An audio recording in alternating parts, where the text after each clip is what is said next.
हम लोग का आज का टॉपिक है खिलजी वंश 1290 से लेकर 1320 तक।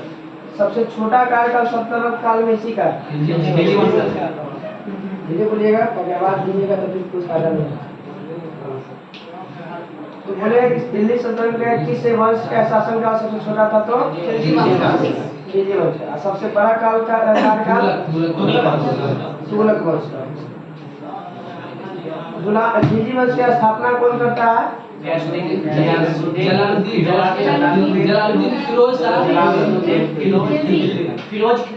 जलालुद्दीन फिरोज खिलजी किया। तो क्या जलालुद्दीन फिरोज खिलजी 13 जून 1290 को स्थापना करता है और अपनी राजधानी की लोखरी बनाता है। तो जलालुद्दीन फिरोज खिलजी की राजधानी कहाँ था? की लोखरी था। जलालुद्दीन की हत्या उसका दामाद कहिए या भतीजा कहिए, जो कहिए, दोनों मिलके, दोनों मतलब एक ही रिश्ता है, वो किया था अलाउद्दीन खिलजी 1296। मतलब जलालुद्दीन फिरोज खिलजी का कार्यकाल 6 साल 1290 में 1290 में बैठा था और 1296 में उसकी हत्या करके बैठ जाता है कौन? अलाउद्दीन खिलजी। और यह कहाँ पर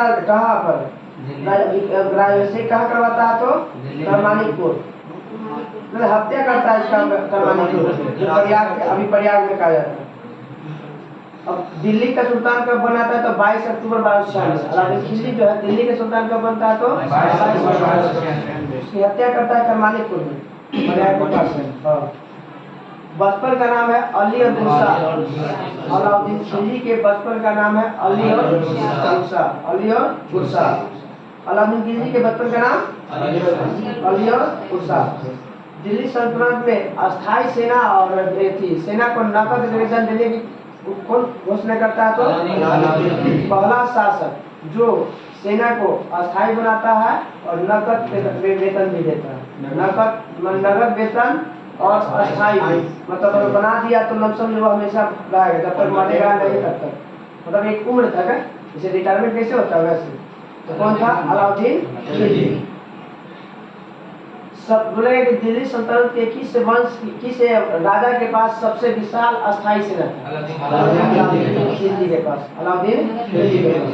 हाँ, इसने घोड़ा दागने, सैनिकों का हुलिया लेने की प्रथा की शुरुआत, मतलब क्या था कि घोड़ा पर मोहर मारता था ताकि पता चले, वो अपना विशेष मोहर बनाया हुआ था जिससे पता चलता था कि मेरे माने साम्राज्य का घोड़ा है। और सैनिक का हुलिया लिखता था, तो इसका पता करता था कि कोई दूसरा हमारे साम्राज्य में प्रवेश नहीं कर गया वैदिक युग में। इसलिए घोड़ा दागने और हुलिया, सैनिकों के हुलिया लिखने की प्रथा की शुरुआत कौन किया था? अलाउद्दीन खिलजी किया था। इसके समय भू राजस्व की दर आधा था। भू राजस्व की दर आधा, 1/2। टैक्स कितना लेता था? आधा। एक होता धन जो था, लूट के धन में 1/4 से 3/4। लूट के धन को फुल्स कहा जाता है। क्या कहता है? फुल्स। क्या कहता है? तो बोलता है कि फुल्स।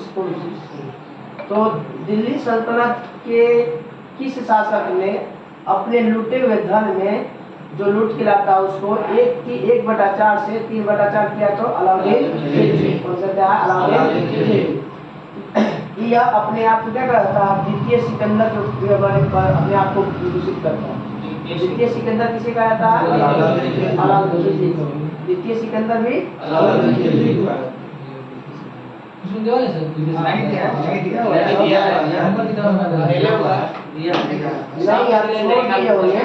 आप सब किताब में है, बस बीच में गैप भी आप भाग के वहाँ एक लाइन में सब जगह दिया हुआ। दैवीय अधिकारों के सिद्धांत के नीचे दिया गया है। इसको बंद कीजिए,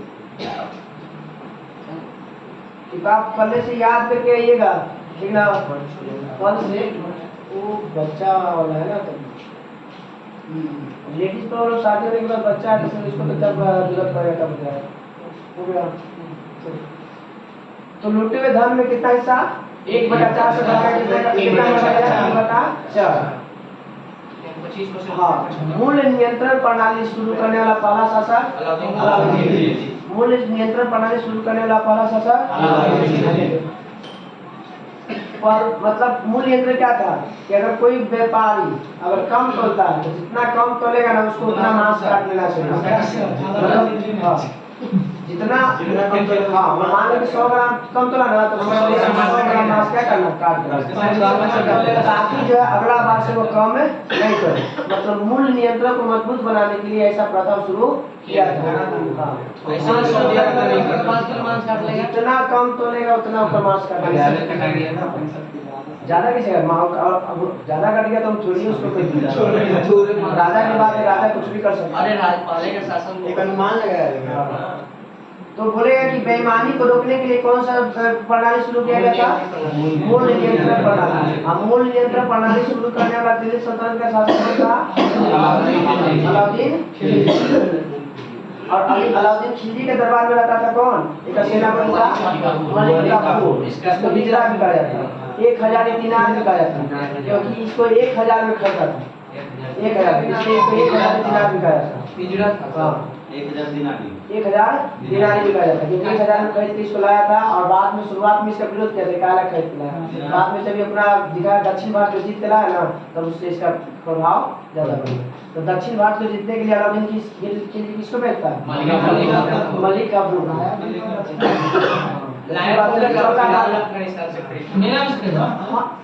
दक्षिणी भारत में चल रहा था मेला उसको, ठीक है, वहाँ पर चल रहा था, उसको बेचे की व्यवस्था हो रहा था, तो वैसे खरीद के लिए चला था।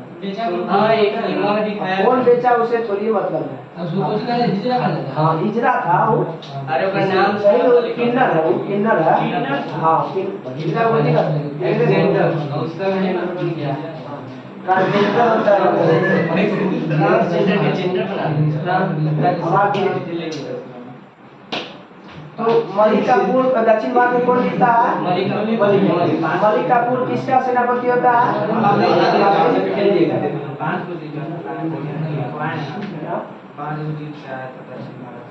युद्ध जीता था, बहुत सारा युद्ध जीत के गया था, इसलिए फेमस हो गया। दक्षिण भारत में एक राज्य थोड़ी है।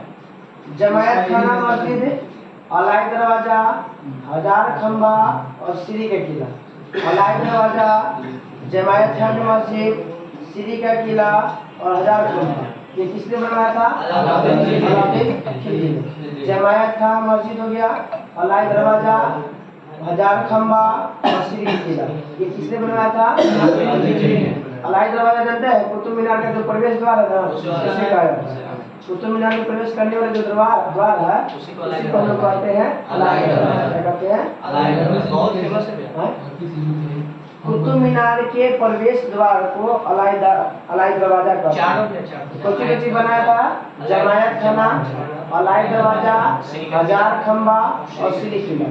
जमायत खाना, 1000 खंबा, श्री किला और एक अलाई दरवाजा। ये 4 को बनाया था कौन? अलाई दरवाजा जो है ना शुद्ध इस्लामी शैली बना, इसीलिए इस्लामी वास्तुकला का रत्न किसे कहा जाता है? शुद्ध इस्लामी पद्धति में बनाया गया है दरवाजा, इसमें शुद्ध इस्लामी पद्धति, और इसीलिए इसको कहा जाता है इस्लामी वस्तु रत्न का कहा जाता है। इस्लामिक वास्तुकला रत्न, वास्तुकला का रत्न। दैवी अधिकारों के सिद्धांत कौन दिया था? दैवी सिद्धांतों का अधिकार किसने दिया था? इसने कौन सा उपाधि धारण किया था? अपने आप को स्वयं विभूषित करता है द्वितीय सिकंदर। तो द्वितीय सिकंदर किसे कहा जाता है? अलाउद्दीन खिलजी। द्वितीय सिकंदर किसे कहा जाता है? अलाउद्दीन खिलजी को। इसने अपने एक मलिक याकूब को कौन सा क्या नियुक्त करता है? दीवान ए रियासत। तो बोलेंगे अलाउद्दीन खिलजी ने दीवान ए रियासत किसे नियुक्त करता है? मलिक याकूब वो था याकूब जो घोड़े का सरदार था। हाँ रजिया सुल्तान ठीक है नहीं दुनिया के साथ चल रहा था।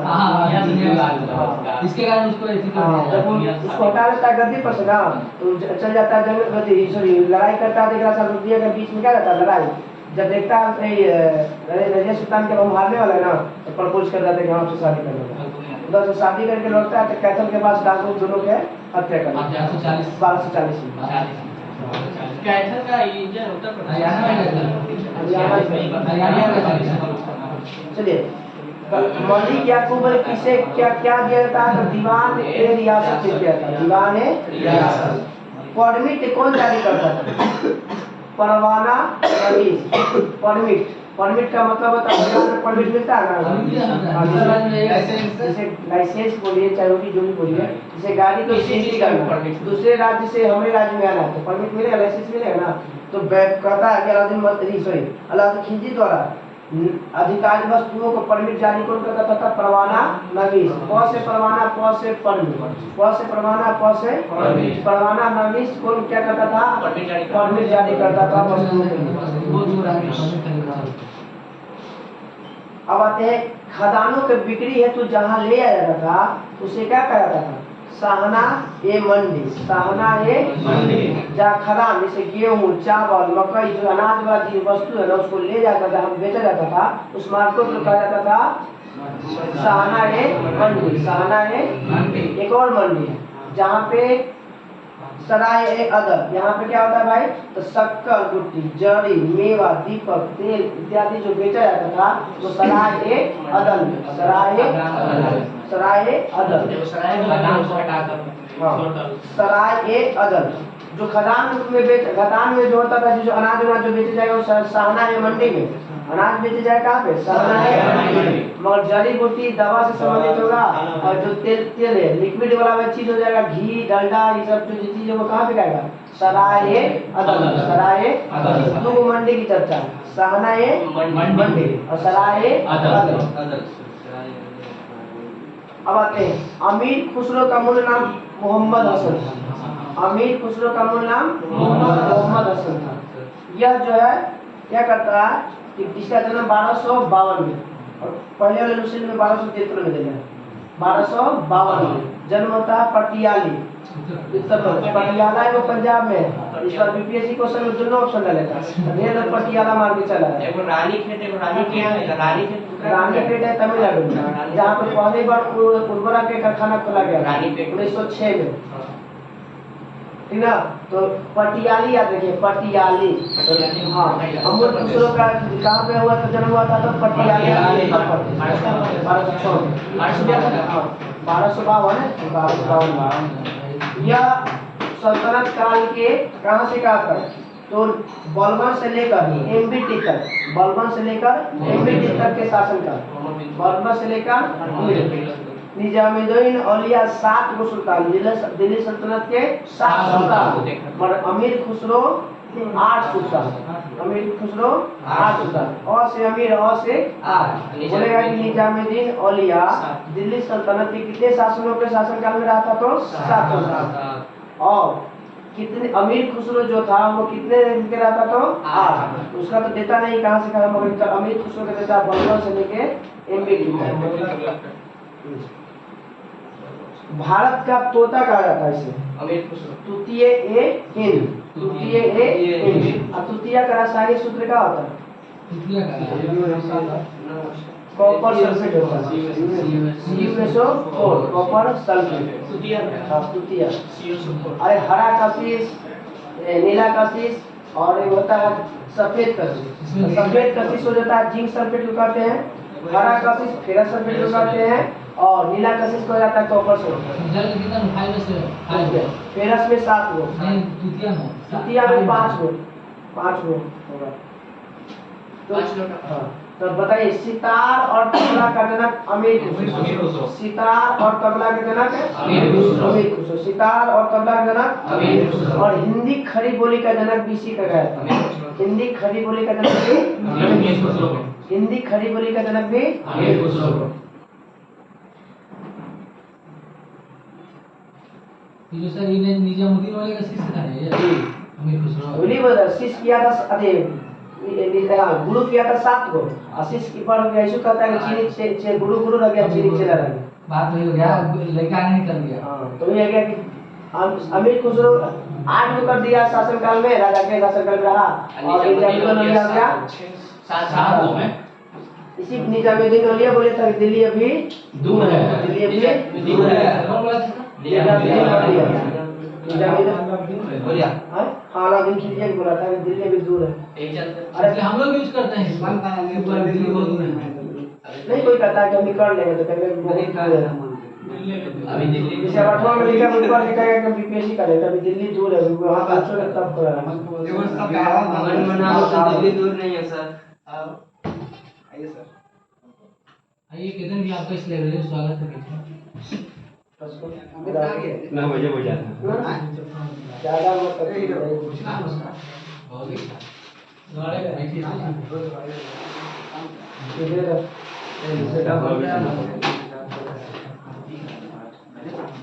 चलिए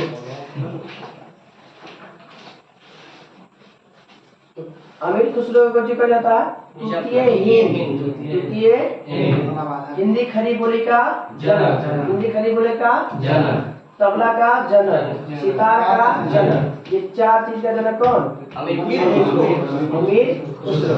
अमीर खुसरो का बचपन का नाम अमीर हसन, मोहम्मद हसन। अमीर खुसरो का क्या नाम था? मूल नाम मोहम्मद हसन। जन्म 1252 के पटियाली में जन्म हुआ। तृतीय हिंद भी कहा जाता है। अब आते हैं कि बाजार नियंत्रण करने के लिए अलाउद्दीन खिलजी ने 4 गो बनाया था नवीन पद। इधर से पद भी कर सकते हैं, इसको बाजार भी कर सकते हैं। तो 4 गो पद था। दीवान ए रियासत, व्यापारियों पर नियंत्रण रखने के लिए दीवान ए रियासत का गठन किया गया। व्यापारियों पर नियंत्रण रखने के लिए किस पद का गठन किया गया था? दीवान ए रियासत। अब किसे नियुक्त किया इस पद पे? मलिक याकूब को नियुक्त किया गया। दूसरा था साहना ए मंडी।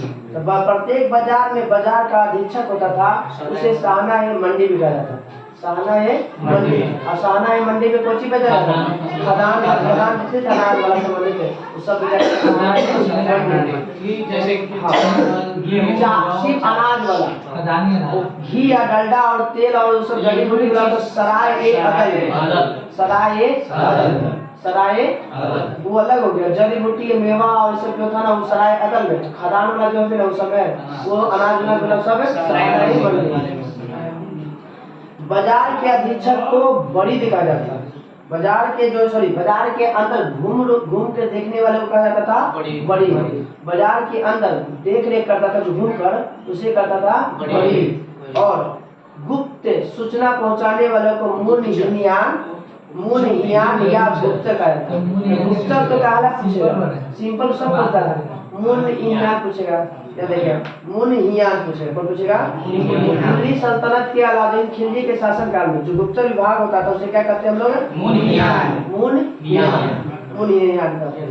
तो कितने पद की चर्चा हुई? 4। दीवान ए रियासत जो व्यापारियों पर नेतृत्व करता था, और साहना ए मंडी था। साहना मंडी का प्रत्येक बाजार का अधीक्षक होता था। प्रत्येक बाजार का और एक था बड़ी।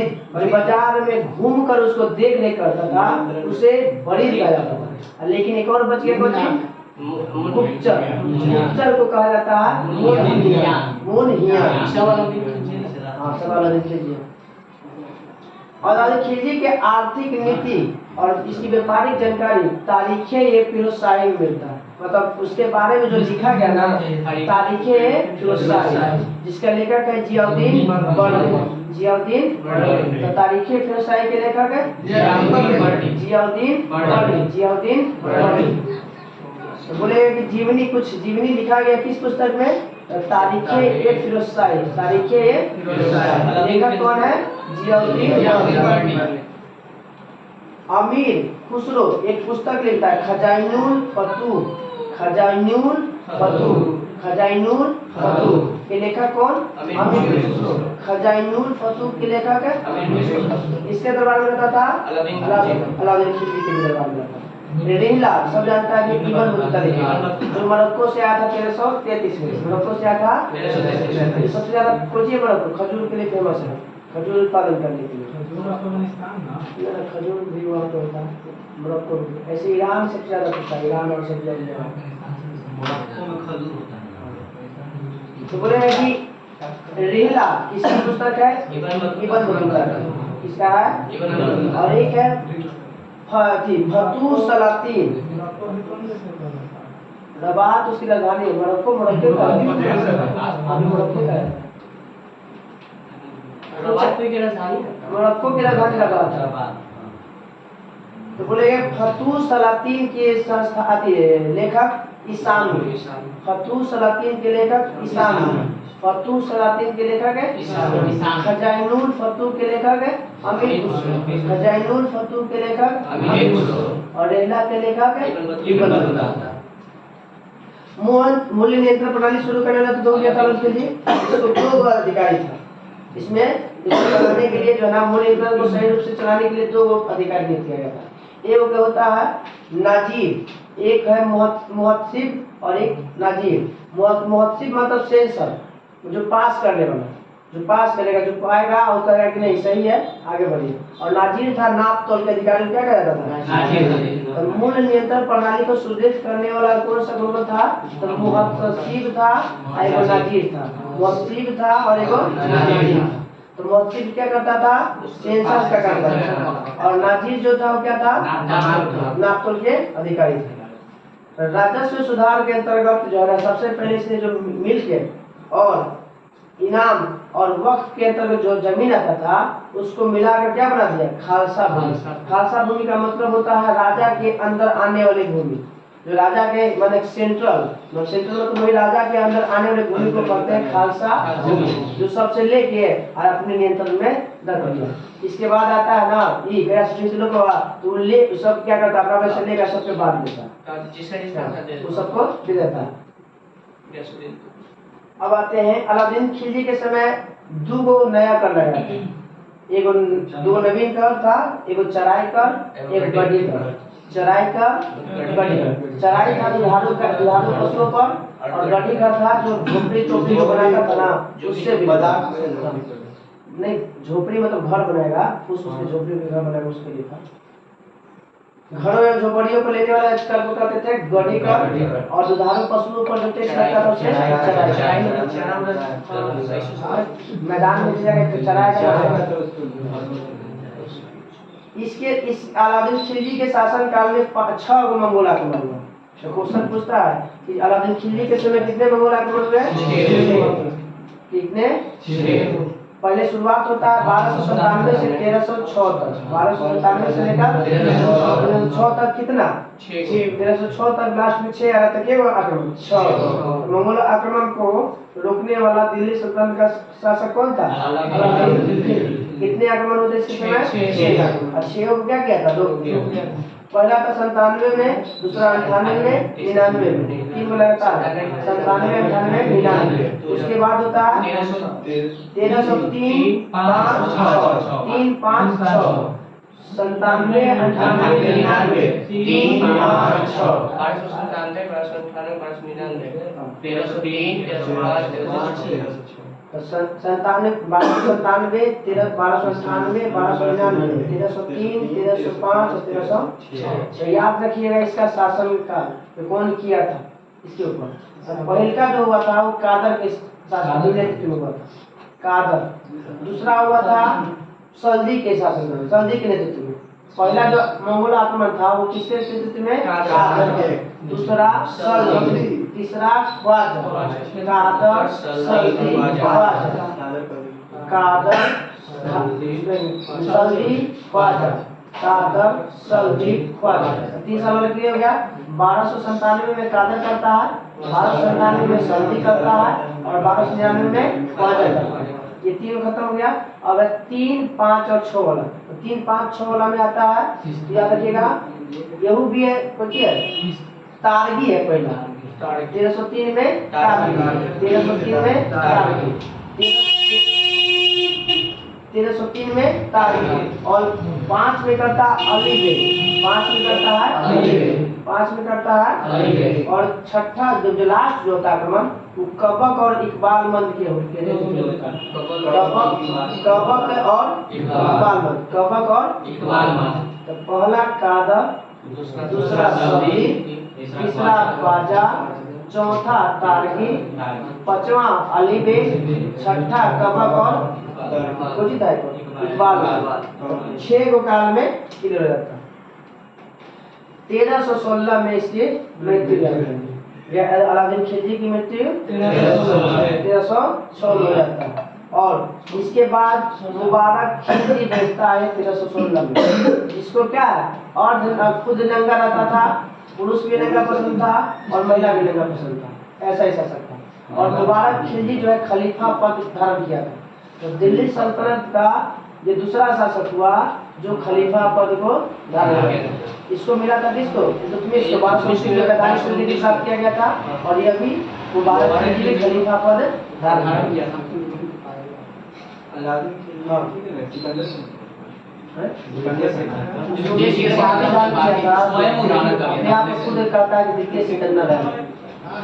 कोई दिया नहीं है, वो अपने आप कम दिया है। हो गया। तो कर है ना मुबारक खान को कौन मार देता है, उसी का वजीर खुसरो खान। मुबारक खिलजी की हत्या कौन करता है, खुसरो खान 1320 में 1320 में। और उसके बाद हमारा खिलजी वंश खत्म हो। पहला संस्थापक जलालुद्दीन खिलजी 1290 में, 1296 में इसकी हत्या कर देता है अलाउद्दीन खिलजी। इसके बचपन का नाम है अली और मूसा, बचपन का नाम अली और मूसा। अलाउद्दीन खिलजी की राजधानी जलालुद्दीन खिलजी की राजधानी कहा था किलोथली। या अपना राज्याभिषेक करवाता है दिल्ली में और उसको मार देता है कड़कमानिकपुर में, प्रयाग के पास। हाँ, बचपन का नाम हो गया था अली और मूसा। उसके बाद इसने क्या किया था कि नकद वेतन, सैनिकों को नकद वेतन और अस्थायी सेना रखने की व्यवस्था की। सबसे विशाल अस्थायी सेना अगर सल्तनत काल में मिलेगा तो अलाउद्दीन खिलजी के शासनकाल में। इसके शासनकाल में घोड़ा तारने की प्रथा और हुलिया लिखने की प्रथा, सैनिकों में हुलिया प्रथा लिखने की शुरुआत किसने किया, अलाउद्दीन खिलजी। घोड़ा तारने और हुलिया प्रथा। और टैक्स 1/2, अपना टैक्स 1/2 नहीं 1/2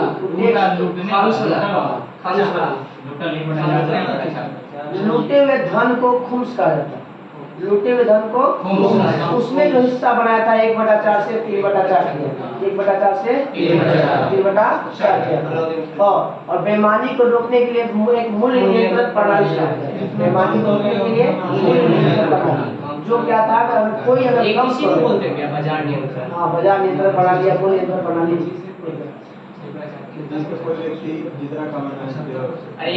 जितना कम तोलेगा उतना मांस काटेगा, डायरेक्ट कोई तोलेगा नहीं कम, इसको मांस से अपना ज्यादा होता है। हो गया। अब आते हैं, इसने दक्षिण भारत को जीतने के लिए मलिकापुर जो ये क्या था हिजरा और 1000 दिनार दिया, क्योंकि इसको 1000 रुपया करके शांत हो सुनना। इसने कौन सी की स्थापना किया था, जमायत मस्जिद, 1000 खंबा, अलाई दरवाजा और सीरी किला। जमायत खाना मस्जिद, अलाई दरवाजा, सीरी के किला और 1000 खंबा स्थापना करवाया था। कौन? और यह अलाई दरवाजा किसका दरवाजा था, कुतुब मीनार के प्रवेश द्वार को शुद्ध इस्लामी शैली बना, शुद्ध इस्लामी शैली। इसलिए क्या कहता है, इस्लामी वास्तुकला का रत्न। और इसी ने अपने आप को क्या कहता है, द्वितीय सिकंदर से विभूषित कर लेता है खुद को, द्वितीय सिकंदर अलाउद्दीन खिलजी। और दैवीय अधिकारों की शुरुआत करने वाला भी कौन था, अलाउद्दीन खिलजी। अलाउद्दीन साहना या मंडी क्या था, तो खदान के रूप में अनाज वाला जो वस्तु बेचा जाता था साहना ये मंडी में, साहना है मंडी में। मगर तेल, डंडा, घी, दीपक ये सब जो किसमें, जड़ी बूटी किसमें, सराय अदल। उसके बाद ये इसके फिरोज तारीखे, इसकी जीवनी मिलता है तारीखे फिरोजशाही, इसकी जीवनी मिलता है तारीखे फिरोजशाही। इसके दरबार में 3 गो रहता है लेखक, एक तो अमीर खुसरो, इब्न बतूता और एगो इसामी। तो ख्वाइजुल फतूह लिखता है अमीर खुसरो, रेहला लिखता है इब्न बतूता और फतूह सलातीन लिखता है इसामी, फतूह सलातीन लिखता है इसामी। रेहला जानबे कर रहे हैं इब्न बतूता और ख्वाइजुल फतूह लिखता है अमीर खुसरो। इसी के शासनकाल में अमीर खुसरो था। अमीर खुसरो क्या करते हैं, तृतीय हिंद तबला के जन्म, सितार के जन्म और खड़ी बोली का जन्म किसको आता है? अमीर खुसरो। इसका बचपन का नाम होता है कुछ, ये मूल नाम मोहम्मद हसन। मोहम्मद 1252 में इसका जन्म होता है पटियाली, 1252 में पटियाली। इसके समय में दो को नया कर, एक गढ़ी का एक चराई कर जो था दुधारू पशुओं को और जो झोपड़ी बनाने के लिए जो लेता था वो गढ़ी का, दो को नवीन कर था। इसके शासन काल में मंगोलों को 6 आक्रमण, मंगोलों को 1297 से लेकर 1306, पहला 1297 में, 1298 में, 1299 में, 1303 में, 1305 में, ध्यान से धीरे धीरे। पहला कादर के नेतृत्व में आक्रमण हुआ, दूसरा संजी के नेतृत्व में हुआ, तीसरा ख्वाजा के नेतृत्व में हुआ, चौथा तार्की के में हुआ, पांचवा अली बेग में हुआ, छठा कबक में और एक और क्या बची? इकबाल में, चौथा छठा इकबाल में। 6 आक्रमण हो गया, 6 का नेतृत्व हो गया। 1316 में बेचारा मर जाता है, 1316 में मर जाता है, मर जाता है। मरने के बाद मुबारक खिलजी गद्दी पर बैठता है 1316 में, जो खलीफा पद धारण करता है। इसको पुरुष और स्त्री दोनों लंगा पसंद है, और इसको मार देता है कौन? तो इसी का वजीर खुसरो खान। इसलिए इसी का वजीर कौन है? खुसरो खान। हाँ, तो इस तरह से हमारा खिलजी वहां से खत्म हो गया। कल का होमवर्क रह गया हम लोग का तुगलक वंश, बोला तुगलक वंश पूरा। खुसरो खान भी कुछ का उपाधि धारण करता है, पैगंबर का सेनापति का उपाधि धारण करता है। तुगलक वंश यहाँ तक। तो तुगलक वंश के शासन अधिशासन काल 1320 से रुको हमने 1320 पूरा तुगलक वंश सर। सर है मिस्र जरा आई थी मैं खजूर में, देखिए हम मिस्र हम लोग के हैं। अरे मोरा को सर रुक, कल है ये देखो, फोन हैंग कर गया का? स्टार्ट है, ये देखिए स्टार्ट किया है, अब बस हम जाएंगे इसी कल है, हैंग हो रहा रुक रहा है, चल इसलिए कर रहा है ज्यादा गाँव की ज्यादा हिट हो गया बस। मैं तो के मोबाइल में ज्यादा हिट हो गया ना। से ज्यादा बात